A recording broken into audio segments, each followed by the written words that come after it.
Good morning, good afternoon, good evening, everyone, wherever you're hailing from. Welcome. I am Chris Short, Principal Technical Marketing Manager here on the OpenShift team at Red Hat.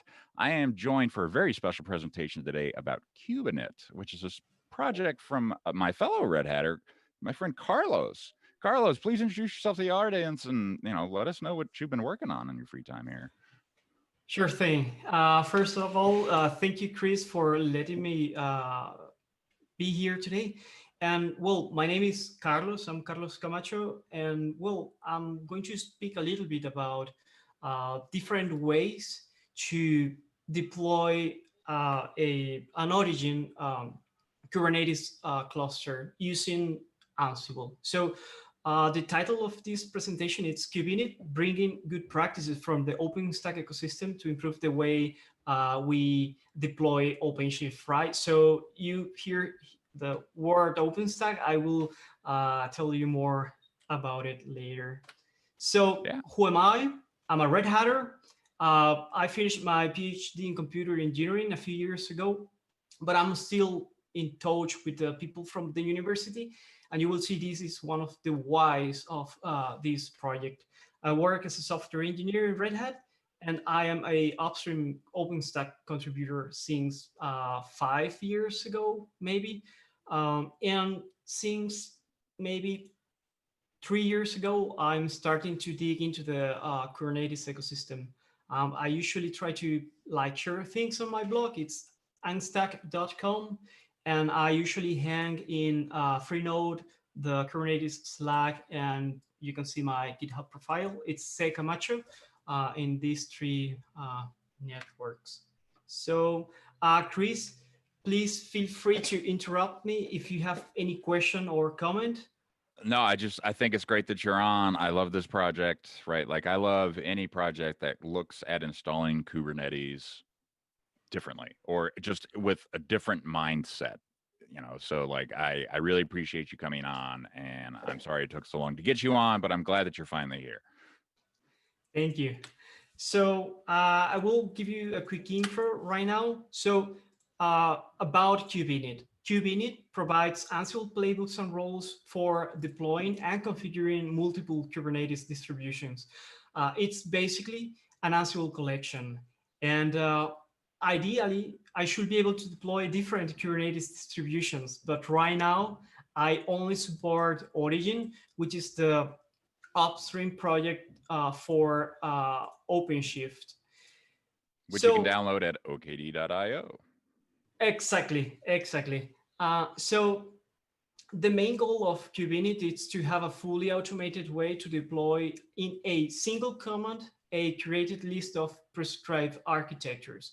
One of the things you will see if you try to deploy Origin is that it's magically installed. Once you finish all the prerequisites, the installer, it's magical. But you need to do a lot of steps before this actual deployment. This is what I'm trying to solve, or to automate all these prerequisites to have everything automated in one single command.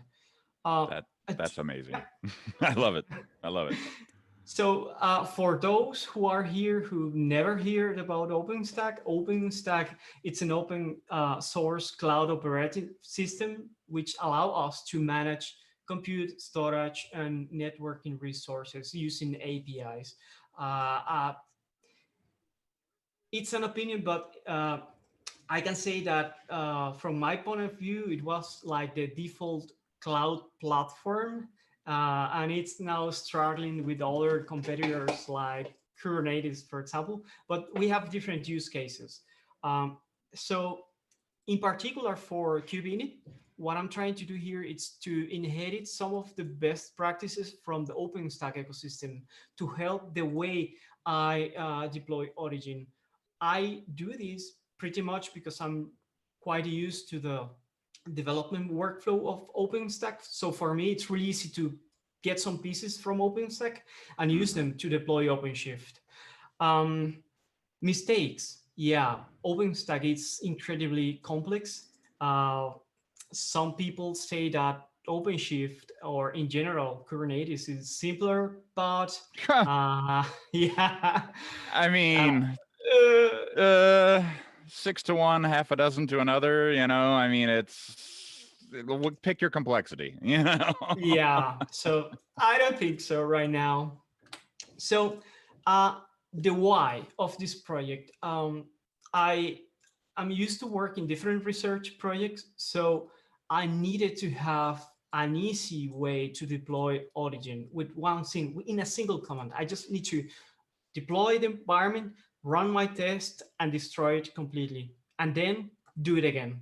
How many times? As long as I need them. So um, I had to deal with these manual steps, like you need to configure bind, you need to configure HA proxy, you need to configure NFS shares, you need to provision the infrastructure to be able to deploy your cluster. But I need something like fire and forget. So Yeah. uh, I needed this because I was writing a paper, a research paper, in which I needed to run some specific tests in this cluster. I needed back then to do this around 70 times, and it was taking me 1 day to run each test. So I had to invest more than 2 months in running a set of tests that might fail, and I had to re-execute everything from scratch. So um, in general, if you're writing a research paper, to be convincing, you need to be able to provide enough evidence that your results are reproducible. So if you deploy, for example, a Kubernetes cluster and you execute some tasks, you might have the cluster in a inconsistent state.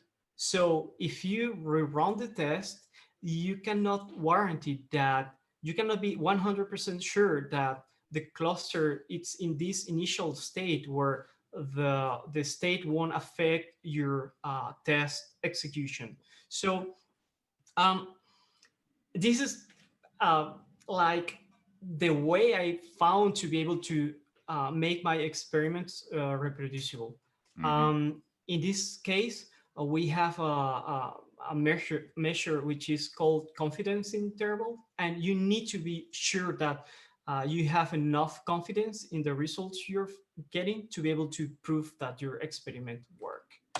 So um, I started to work on this cluster automation around maybe 2 years ago for a research project called Pistol, which is a fault injection platform to do chaos engineering in Kubernetes clusters in general. I choose Origin because it's the one of the Kubernetes distributions that I'm used to use. And the paper was submitted to the Transactions on Cloud Computing journal. It's still under review because of this pandemic. Right. Everything slows down. Yeah, I get it. Yeah. The title is Chaos as Software Product Line, a platform for improving open hybrid cloud system resiliency. So it's under review, and this is the why of why I started with this automation. Uh, the logo. Some people gave me some feedback like, "Hey man, why did you do this logo for the project?" I thought it was cool. I'm a fan of comic series called Dragon Ball. Yeah. It's like focusing a lot of energy in one single point and then releasing it. It's like your deployment command. I just want one command to deploy my environment completely. And the way I wanted to make this presentation, it's a live demo. At the same time, I'm speaking about the different components of Cubinit. So right now, I'm going to start with the demo. You will see that it's incredibly simple from a user point of view. There is no complexity for installing your Kubernetes cluster, your Origin cluster. As long as you have enough computing resources, you should be able to do this super quickly. I'm saying this because if you do this manually, you will have to do a lot of pre-manual steps, and they might be prone to fail. They might be different between the version you wanted to deploy. So with this, you should have a you shouldn't be frustrated if you want to deploy Origin. So if you see my terminal, I will run the commands to be able to deploy Origin using Cubinit. So the first thing we will do is clone the repository from GitHub, which is something we can all do. So I'm just going to interrupt 1 second. Just let the audience know, if you cannot read the fonts or anything, please let us know, right? Like your feedback tells us like what needs to do. Carlos actually has a super wide monitor, which is super cool. And we're trying this new format. As you see on the right-hand side, those slides are live on our slide deck site. He's using slides that are available to you right now. His terminal is up on the left. I love this setup, but let us know what you think about it. And, we'll just continue on, please, Carlos, and we'll take feedback as we get it. Thank you, Chris. So yes, please tell us if you're able to see or if you're not JP able to Dade see. would like you to increase the font size. Yeah? Yeah. Sure. So let me see how to do these. Preferences. Yeah, I will go to here, here, and I will put this 35. Cool. Is Dade, this let us know. Yeah. better?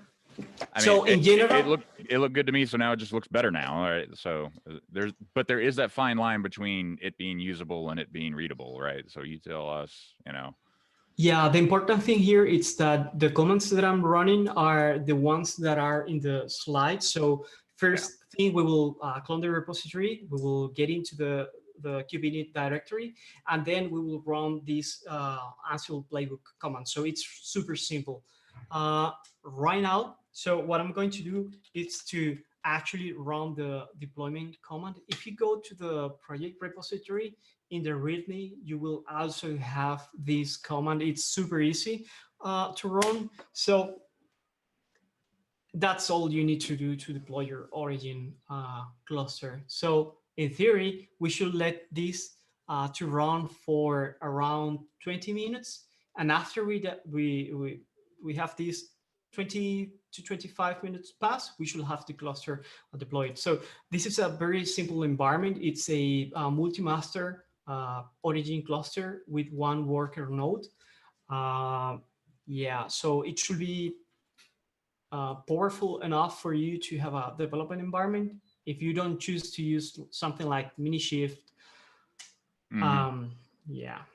Yeah, so I mean, you could use something like a CRC or something like that, but this allows you to do it pretty much anywhere you want, right? Like you can use the Ansible configuration to deploy it on like bare metal or hypervisor based anything, right? Like, yeah, exactly. That's the thing. If you want to run actual tests that can be, compared to production environments, you need to have like something that allows you to deploy a multi-master deployment. I mean, you cannot test something production ready in a Minishift. So right. Yeah. Yeah. By default, I'm using only one master, three master nodes and one worker, but you can extend this to as many workers as your hypervisor allows. Yeah, as your resources can withstand. Exactly. Yeah. So funny story. Well, not a funny story, but just kind of an ongoing saga here in the short household, the short office.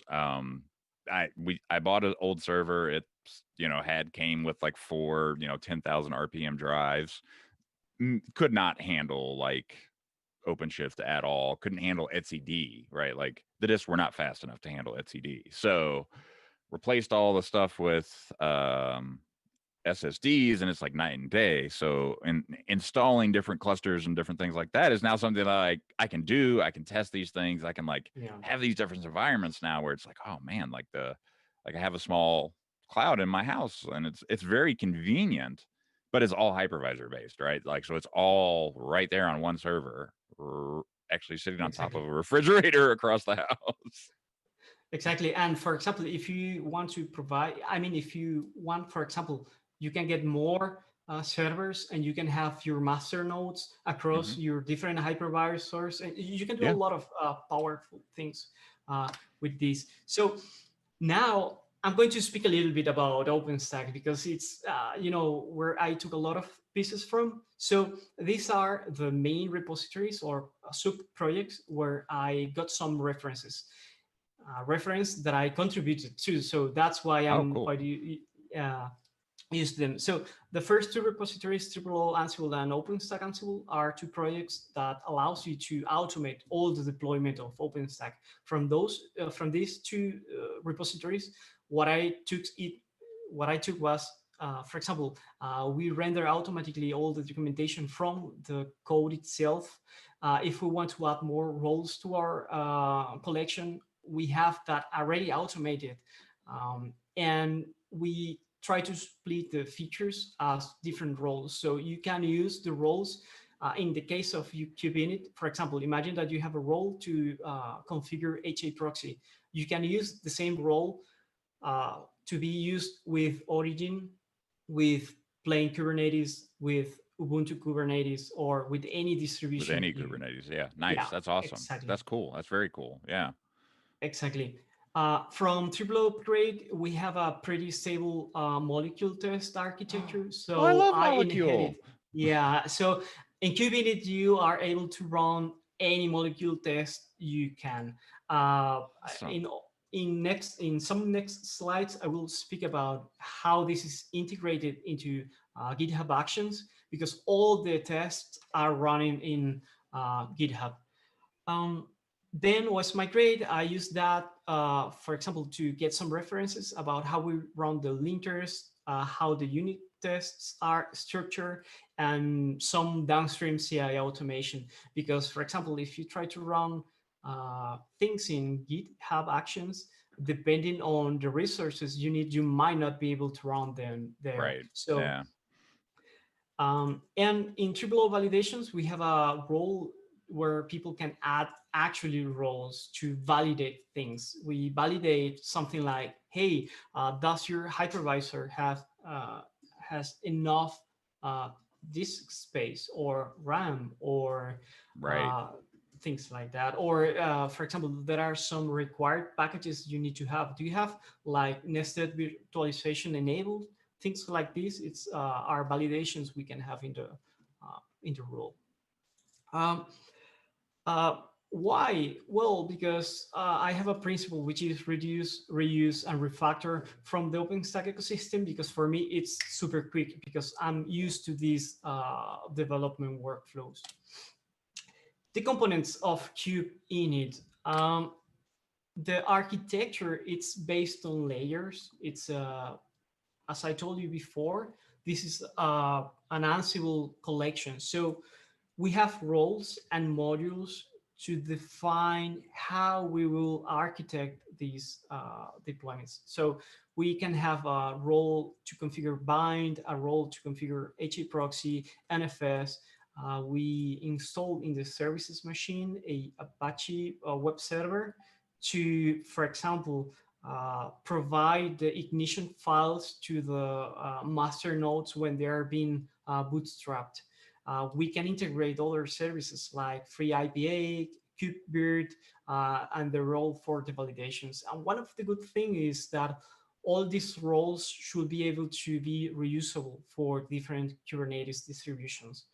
For example, we know that Origin uses these ignition files that might be inside the Origin role, but we might have a different way to deploy plain Kubernetes. So we can use this as a puzzle and build it as we need. And right now, I only support libvirt because it's what I'm using. But Right. ideally, we Yeah. should be able to deploy to Azure, to AWS, and Right. to any cloud provider we want. What I support right now, the hypervisor or operative system, it's CentOS or Fedora, Debian, and Ubuntu. These are the four OS you can have in the hypervisor. Uh, at first, I only was working with CentOS, but someone asked, "Hey, I have an Ubuntu hypervisor and I cannot test the code. Can you please make it work?" And I say, "Okay, it's not like much work. I will make it work for you."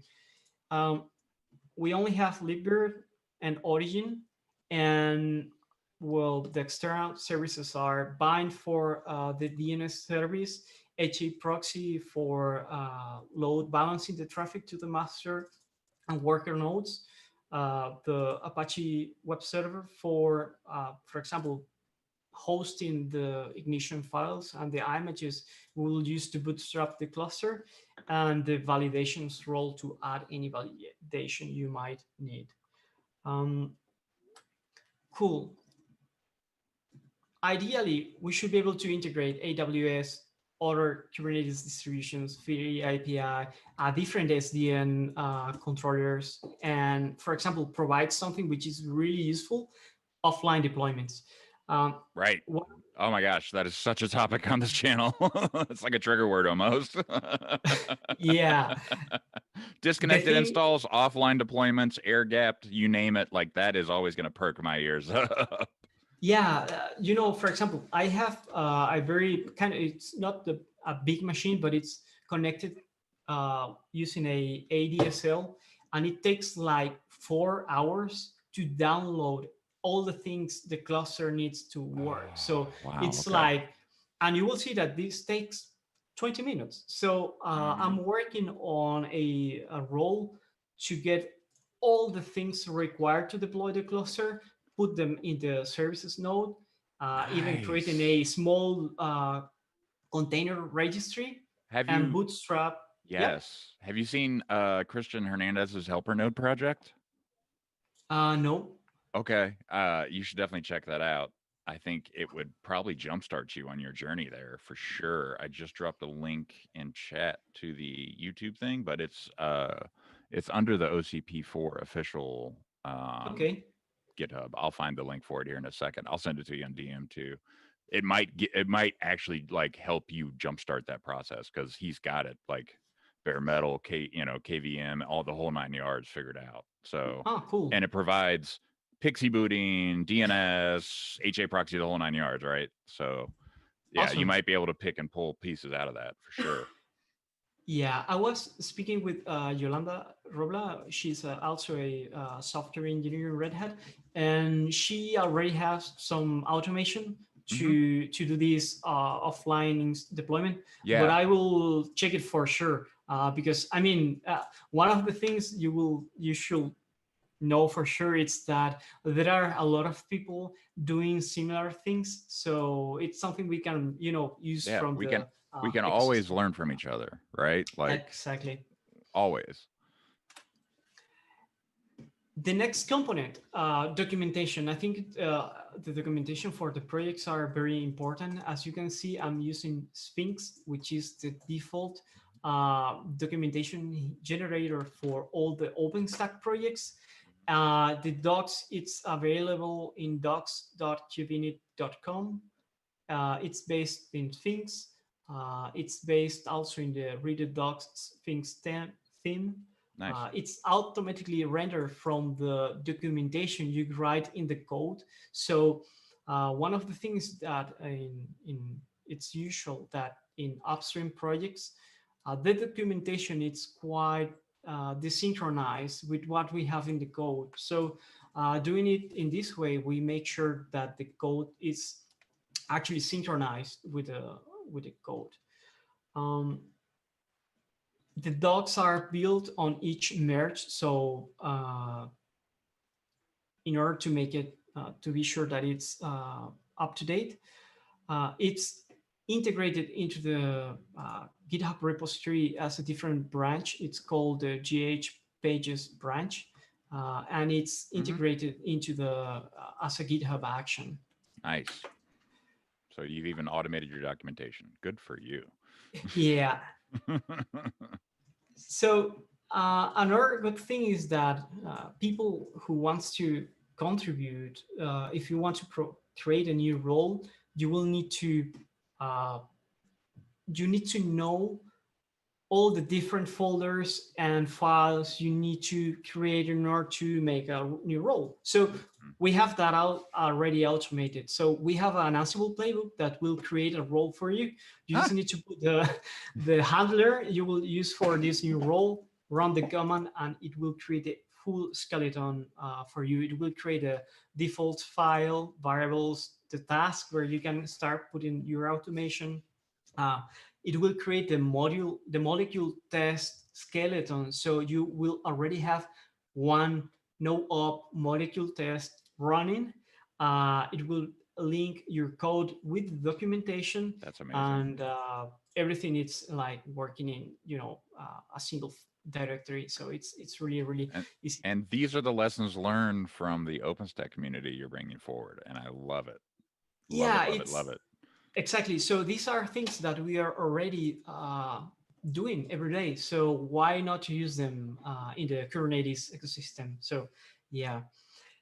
For those who can see my screen, the terminal, the cluster, it's already kind of deployed. Yeah, So it's yeah.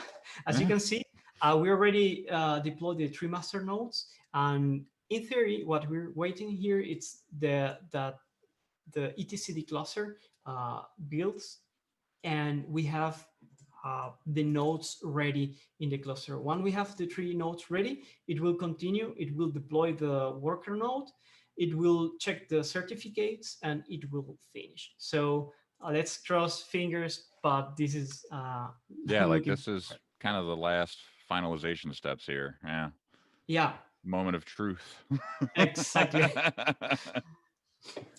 Now, other thing we have here, it's the CI. All the CI jobs are integrated with GitHub Actions. So you will be able to see there that we have the linters, the unit test, end-to-end test, molecule test, and the docs build test running with every pull request. So it's really good because if you want to contribute with a role, you will have quick feedback. So you will be able to see if you have something wrong or what's happening with your code. Yeah, that's Uh, awesome. as you can see there, there is a job called end-to-end OKD libvirt. That's downstream job. It's a Hmm. job which is not running in GitHub. It's running in a GitLab runner. So Ooh. what I have there, it's a script which is also available in the repository. I will speak about it right now. Let me see. Yeah. So um, we need tests. I mean, the code in general, it's something that it's moving really, really fast. So if we don't have enough tests, we won't be able to see uh, which parts of our code are broken. So the tests are based in GitHub Actions. They run on each push or pull request. You will have results between 2 and 4 minutes, depending on the job itself. And in theory, we are covering all the code in the repository. We have the molecule Ansible automation for the functional test. We have unit tests for the Python modules. We have code styles running with linters, and the Man. documentation it's built on every PR. Uh, Wow. yeah. Just wow. That's Uh, amazing. and this is what we have for the regular code you can push. Besides that, we have the end-to-end test because I cannot deploy this thing in GitHub because there are basically no resources to do that. So Right. what I'm doing here is that I have an internal GitLab instance, a runner, and they run on demand based on custom tags. If you see here, the tag is called end-to-end OKD libvirt Okay. here. And if the bot detects that you have a pull request with this tag, it will run the full end-to-end test in the GitLab runner. So for security reasons, they are outside GitHub. Remember that users can actually run malicious code on PRs or Yeah. when forking the code. So it runs externally and it's triggered by tags. So in order to be able to put a tag, you need to have permissions. So Permissions, and that's yeah, nice. Yeah, yeah, yeah. yeah, That's a good. yeah. That's actually like a great way to control that. Yeah. Very. And I well, mean, yeah. There's that. I mean, it's definitely Yeah. Anyways, go ahead. Sorry. Yeah, I mean, if you have people maintaining the code, if you push a pull request, I can see that the actual code it's okay, and then I can add the tag on demand. So they don't need to run automatically. Yeah. Um, how it works, there are two simple scripts. It's called launch end-to-end.py and run.sh. A check pipeline executes the Python script around each minute. If it's not detecting any tag in the repository, it won't do anything. If it's detecting a tag in a pull request, it will fetch the code and launch the deployment. Um, yeah, it's basically three steps. It will configure the job, it will launch the job, and it will write back the results to the job status. So if we go back, you can see the job finishing correctly, and it's executed in 23.6 minutes. So yeah, and if you That's click good. details, you actually will be able to go to the GitLab pipeline, and you will be able to see the whole execution. Uh, yeah. Uh, the validations. So if you see right now, we already finished the deployment. What we are doing is to wait until all the CSR resources in the cluster are approved. This means the certificates, because until we don't have them all approved, we won't be able to see the worker node in the cluster. So this is the final step. I think in 2 or 3 minutes, we should have the cluster already deployed. It's amazing. One of the I yeah, mean, think about it, right? Like you're deploying a cluster right now, like live. yeah, And it's just exactly. technology never fails to amaze me, right? Like it's just marvelous. Yeah, one of the things that I kind of identified is that when you have a lot of documentation and you have new people trying to contribute, it's really hard for them to actually having something working. It doesn't matter if it's complex, but when you give them something working, they can actually go inside the cluster, see how it works, try to debug things, try to hack it. But if it's broken, just starting, it will make harder for you to, Yeah. join to the uh, to contributing. Uh, the validations, it's one role. It will run some pre-deployment checks, and it will Hmm. run some post-deployment checks. Things Nice. like RAM availability, disk availability. You can check endpoints. You can check if the nodes are ready to be able to be used. You can check the persistent storage status if you have persistent storage, and you can check, for example, an application that it's deployed in the cluster. So you can pretty much validate anything you want. And now I'm going to make a deep dive. Chris, I don't know, we have something like 20, I You don't got know how 26 long. minutes. Like you can deep dive this, I feel like, in 26 minutes, right? Awesome. Yeah. Yeah, sure. I'm going to speak about the three external things we do prior to the deployment of the cluster, because once the cluster is deployed, we don't do anything. So basically, I will show you how I am configuring the network, the DNS service, and the HA proxy service. So it should Nice. be like 7 minutes. We should be able to There we finish. go. That should be good. Um, the network for this machine, it's pretty much a virtual network switch. I'm creating a network called KIMGT Net 0. And this is basically creating a virtual bridge with some services enabled, which are Okay. DHCP and DNS. So when you plug a machine there, it will automatically get an IP, and it should have internet access. But it's That's a one. bridged interface. Yeah, Got it. yeah, exactly. Okay. So you will see that here in the slide. Hmm. The gateway, the CIDR of the net is 10.0.0.0/24, In this slide, as you can see, Yeah, the deployment finished. Yeah, I was waiting for you to see that. Yeah, 22 20. minutes. Yeah, That's exactly. good. That's really Yeah. good. So give me a few minutes. I will finish the deep dive and we will Yeah. run some comments in the cluster so you can see that it's actually deployed and working. Awesome. Yeah. Then we have if we using one single like network, the 10.0.0.0, you will be able to deploy your cluster, but you will not be able to have external access to, for example, the origin dashboard. If you need to do that, you need to have an external, an additional interface connected to the service node, which is the load balancer, which is able to connect to the actual dashboard. So in this case, what you need to do is to create an additional bridge slaving an interface you need to have available in your server. So in this case, the interface ENO2, it's a slave interface of the bridge we will create additionally.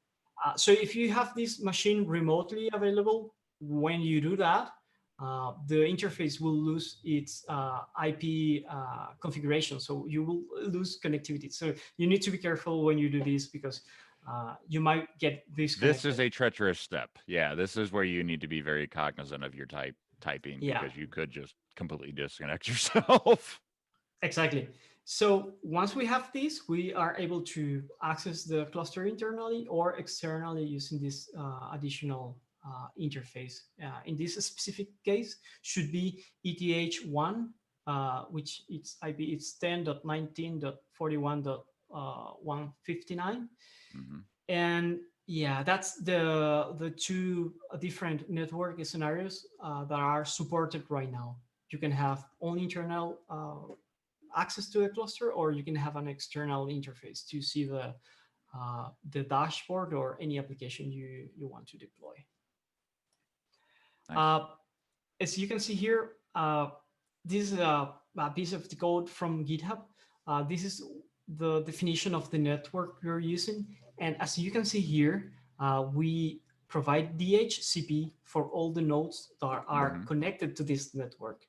And we have, as we know the MAC address for each machine, because it's defined in the inventory, we will be able to assign the IP address we want to all the nodes in the cluster. Nice.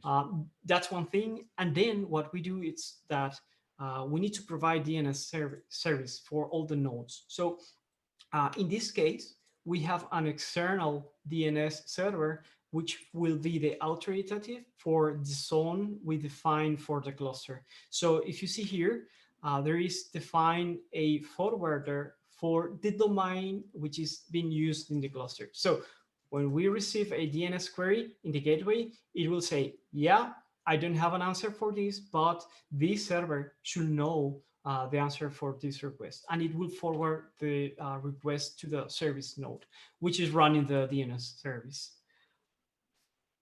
Nice. And here is the DNS configuration. It's super simple. We have two views because, as I told you before, we have one external interface and one internal interface. So if you use the internal view, you will get an answer within the virtual network switch we define with the range 10.0.0.0/24, depending on the node. But if you want to access these cluster services from outside the internal network, there is an external zone in bind pointing to the external interface of the services node. So you will be able to fetch the services by name if you point your machine to this service machine, like if you configure that as your DNS. Yeah. No, this is an example. This is an example of the configuration we put into the cluster when we deploy Cubinit. As you can see, we have that all the services points to the service machine, which is the 10.0.0.100. We have the API addresses, we have a wildcard dot apps dot the name of the domain of our cluster, which will be able to reply with a load balancer. queries. Yeah. Fun stuff. For example, the dashboard, it's an application, and it will point to the service node. And any other application you deploy, you will be able to fetch it by name. That's awesome. The HA proxy configuration is super simple. We just have 4 endpoints, pretty much for the OpenShift API server, which is listening on the 6443 port, the machine config server, it's 22623 port, and then we have 2 ingresses rules, pretty much for HTTP and HTTPS traffic, which will be listening on the 80 and 443. As you can see here, the traffic for the 6443 and the 22623 ports are redirected from the services machine to the master nodes, because it's like internal traffic for the APIs running in our cluster. And the 80 and 443 port will be redirected to the worker nodes, where we actually have the applications deployed. Right. Yeah. Awesome. And if we have internal traffic, it will be routed directly, because all the nodes knows the name of all the other nodes. Yeah, they're all on the same network. They're all aware of each other. Yeah. And well, ideally, we can integrate any third-party application we want. For example, right now I am deploying Cubinit because the next step of the research article that I'm using, it's using Cubinit to deploy VMs there. Oh boy. So that's gonna be awesome. So I already have a role, and it's deployed automatically. Actually, if you see my terminal, one of the resources is Cubinit, so it's already there. Wow. Yeah, it's already there. Dang. Okay, cool. And well, this is pretty much the deep dive. I just wanted to show you the main 3 things or services we deployed prior bootstrapping the cluster. Right. I told you about the why, which is pretty much to help me with the research papers I was writing, and to have a reproducible way of deploying Origin in one single command. And I need that to work, and that's the only thing that I care about. The how, well, with Cubinit and all the Ansible collection, which is provided there for anyone who would like to use it. We already have a prototype, it's working, and the idea of this is to be able to iterate, to fix the code, because the code, it's not perfect by any means. I mean, there are a lot of things that can be improved, and well, the code, it's there, and it's already working. It's open source, and it's available for anyone to improve upon and hack away at. Yeah. So the next slide will be like the next steps and like questions, if you have any. But I will if you've got questions, fire away. Carlos is here to answer them, right? Like, this is a very, very complex operation that he just put into a 22-minute playbook, basically. Yeah. So what I'm going to do now is to jump into the service node to show you that the cluster is already deployed. As you saw previously in the slides, the 10.0.0.100, it's our services machine. Do you want to go back to that slide? Just kind of give everybody the layout of what you're diving into, if you don't mind. Yeah, sure. Here you have it. So what we're doing right now is to jump into the service machine, which is the one with the DNS and HA proxy service configured. So if we want to, for example, see that the nodes are okay, we see that we have our 4 nodes working since 20 minutes ago. So they're already deployed. And for example, if we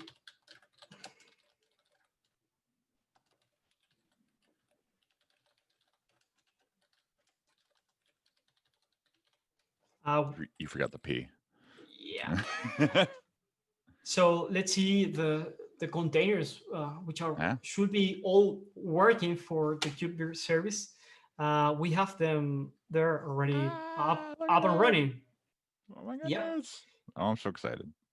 So yeah, I mean, I was pretty confident because I run the same thing like 2 hours ago and it Right. worked fine. So yeah.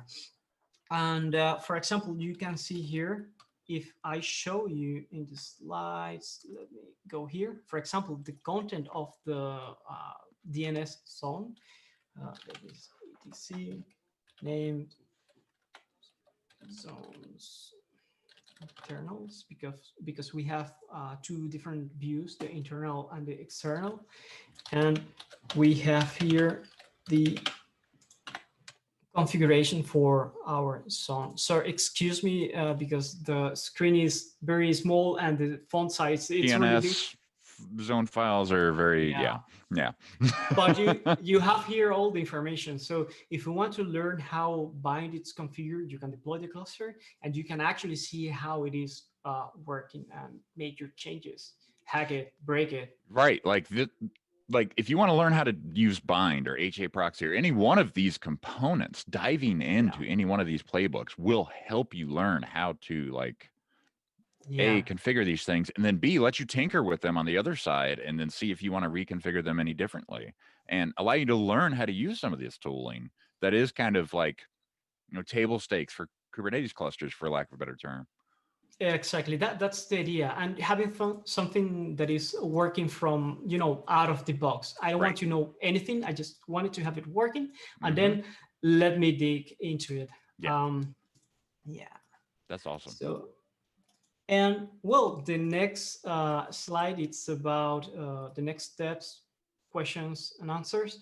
The next step for this project is pretty much, it would be really cool to find people interested in giving feedback, testing the playbooks, hacking them, raising issues, and pushing pull requests if it's okay for people. I already got a lot of good feedback, and I created a lot of cards for future features. Good for you.